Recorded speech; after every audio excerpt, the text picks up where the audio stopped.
others have been confirmed to have been released, and again the petitioners call it produced, the matter ends to their extent. We are left with the question of the seventh petitioner. I urge you to agree with me, and thank you. Yes, Mr. Omari. That now I am properly before you. Let me retaliate this. You know, the philosophical basis for habeas was in the old constitution where there was no time limit for the police to hold somebody behind bars. They could hold somebody for 2 years, a year, and that's the reason as to why habeas was put in our laws, for them to be compelled to bring that person to court.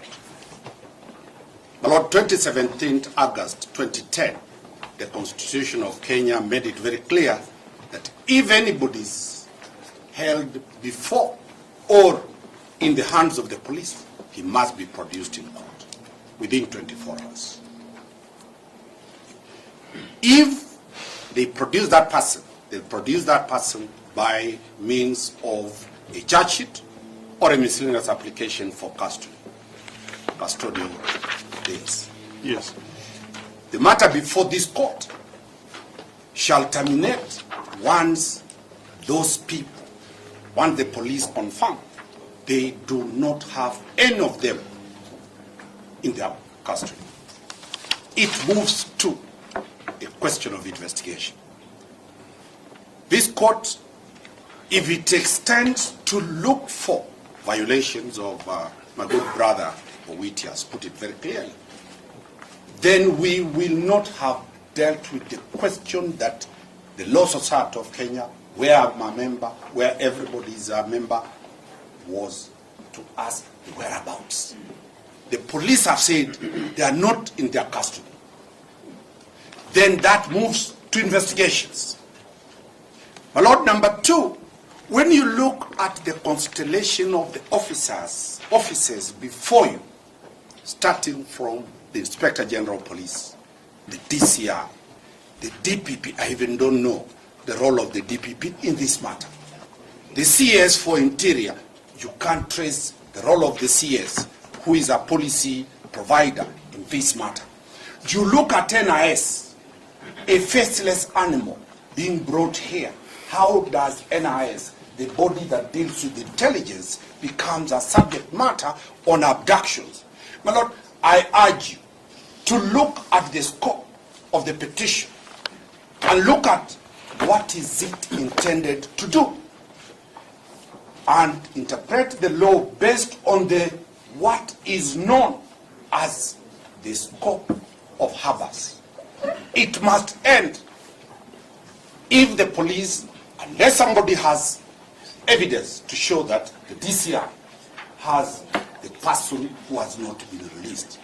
The term release should be explained, my Lord, very clearly, that it is not released from police custody. None of the people who have been found has produced evidence, or anybody has produced evidence that they were released from a police station. There is nobody who has sworn an affidavit that they were before a holding place gazetted as a holding place called a cell. In this, we are in the dark, my Lord. We urge the court to reduce the scope of this to the issue of that victim that is missing, and which should be a concern for every Kenyan. Not only the police, not only the Law Society of Kenya, but everybody should be concerned that there is somebody missing. Is that person missing in the hands of criminal gangs? Is that somebody missing, already dead? Is that somebody missing in the hands of government agencies? That will take time. And that's why I agree with my brother, Mr. Nyamodi, that we need time. It is more of investigation. How much time, Councillor Omari? I totally agree with Nyamodi that 14 days will be sufficient to bring to you a status report that the court can make a decision out of it. Mr. Nyaberi, that's all, my Lord. Thank you. My Lord, sorry.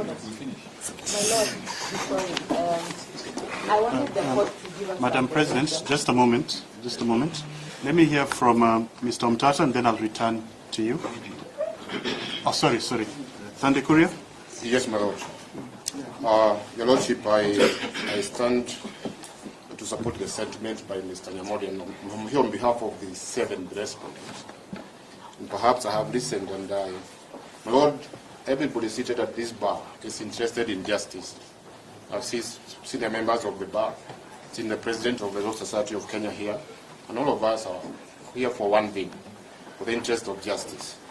My Lord, without undermining the authority of this court and the orders that you issued, and perhaps for a way forward, you have listened to many submissions. But to my mind, we are here for 2 things.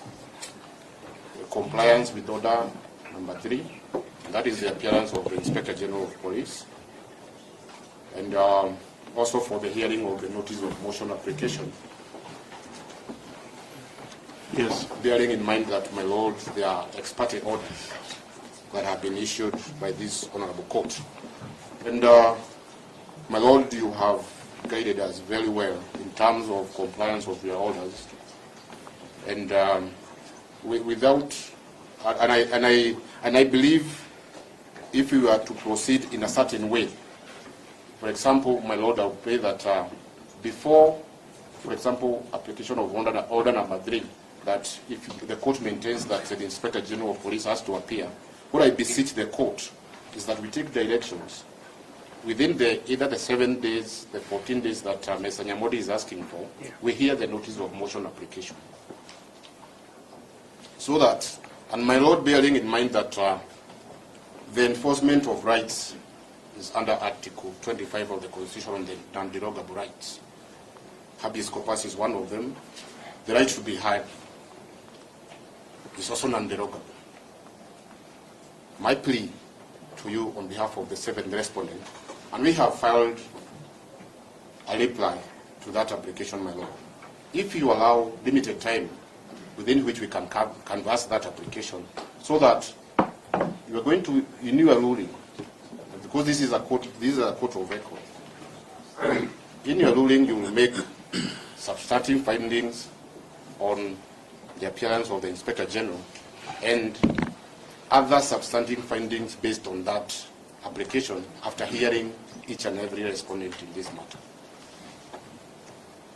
So that within the requisite number of days, we give priority to the hearing of that notice of motion, so that you can make substantive findings based on the aspects that will be responded to by all the other respondents. And I say that for a reason, my Lord. And therefore, to my mind, I believe, to underscore the importance of the matter before you, and that we have heard that some of the some of the petitioners have been released. We still have the other miscellaneous application number 216. Yes. Where, if, for example, orders of habeas corpus in the 2 aspects that are assuming that the other parties have not been released, then that matter is still alive before you, so that at least the respondent will look at the material that have been placed before and make an informed decision as either to the continuous appearance of the 9th respondent and in terms of substantive justice that you have heard each and every party in this matter to make an informed decision.